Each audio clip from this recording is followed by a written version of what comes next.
के 12 महीनों में कार्तिक का महीना सबसे उत्तम और पवित्र माना गया है। पुराणों के अनुसार इस मास में भगवान विष्णु नारायण रूप में जल में निवास करते हैं, इसलिए कार्तिक कृष्ण प्रतिपदा से लेकर कार्तिक पूर्णिमा तक नियमित सूर्योदय से पहले नदी या तालाब में स्नान करना दूध से स्नान का पुण्य देता है। धार्मिक दृष्टि से इस महीने का महत्व इसलिए भी है क्योंकि इसी माह में कुमार कार्तिकेय ने तारकासुर का वध किया था। कुमार कार्तिकेय के पराक्रम को सम्मान देने के लिए ही इस माह का नाम कार्तिक रखा गया है। आइए जानते हैं अब सुनते हैं कार्तिक मास महात्म्य कथा 2। भगवान श्री कृष्ण आगे बोले, हे प्रिय, जब गुणवती को राक्षस द्वारा अपने पति एवं पिता के मारे जाने का समाचार मिला तो वह विलाप करने लगी। हाँ नाथ, हाँ पिता, मुझको त्याग कर तुम कहाँ चले गए? मैं अकेली स्त्री तुम्हारे बिना अब क्या करूं? अब मेरे भोजन वस्त्र आदि की व्यवस्था कौन करेगा? घर में प्रेम पूर्वक मेरा पालन पोषण कौन करेगा? मैं कुछ भी नहीं कर सकती। मुझ विधवा की कौन रक्षा करेगा? मैं कहाँ जाऊं? मेरे पास तो अब कोई ठिकाना भी नहीं रहा। इस प्रकार विलाप करते हुए गुणवती चक्कर खाकर धरती पर गिर पड़ी और बेहोश हो गई। बहुत देर बाद जब उसे होश आया तो वह पहले की भांति करुण विलाप करते हुए शोक सागर में डूब गई। कुछ समय के पश्चात जब वह संभली तो उसे ध्यान आया कि पिता और पति की मृत्यु के बाद मुझे उनकी क्रिया करनी चाहिए जिसे उनकी गति हो सके। इसलिए उसने अपने घर का सारा सामान बेच दिया और उसे प्राप्त धन से उसने अपने पिता एवं पति का श्राद्ध किया, आदि कर्म किया। तत्पश्चात वह उसी नगर में रहते हुए 8 पहर भगवान विष्णु की भक्ति करने लगी। उसने मृत्यु पर्यंत तक नियम पूर्वक सभी एकादशी का व्रत और कार्तिक महीने में उपवास एवं व्रत किए।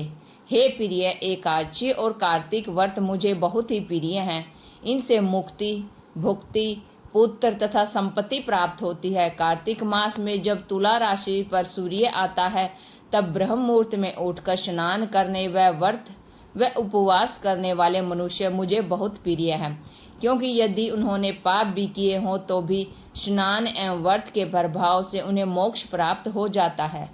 कार्तिक में स्नान, जागरण, दीपदान तथा तुलसी के पौधे की रक्षा करने वाले मनुष्य साक्षात भगवान विष्णु के समान हैं। कार्तिक मास में मंदिर में झाड़ू लगाने वाले, स्वास्तिक बनाने वाले तथा भगवान विष्णु की पूजा करने वाले मनुष्य जन्म मरण के चक्कर से छुटकारा पा जाते हैं।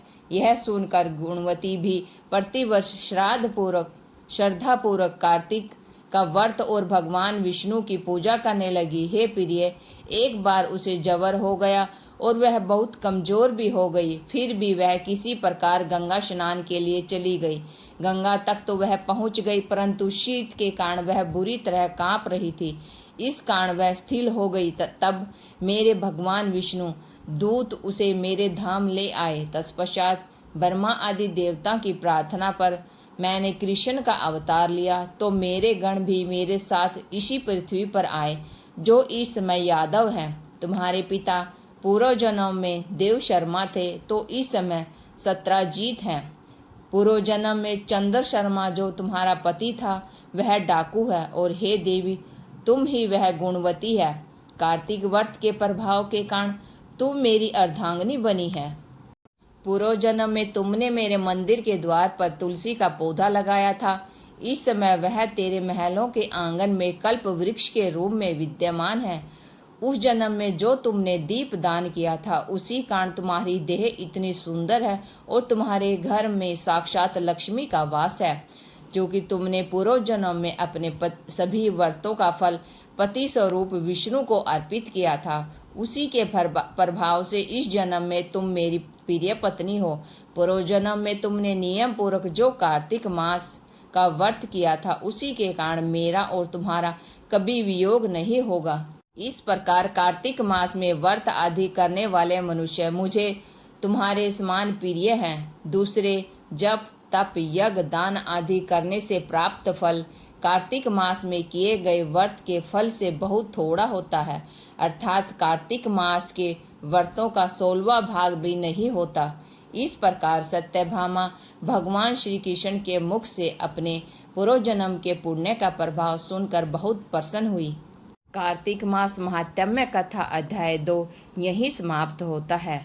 कार्तिक मास का अध्याय 3 हम कल सुनेंगे। उसमें भगवान विष्णु बताएंगे कि उन्हें कार्तिक मास इतना प्रिय क्यों है।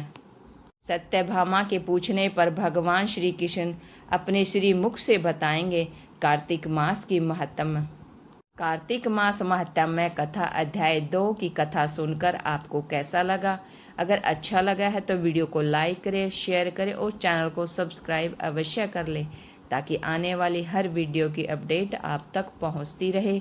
व्रत त्योहारों की जानकारी और पौराणिक कथाओं को सुनने के लिए हमारे चैनल पर विजिट अवश्य करें।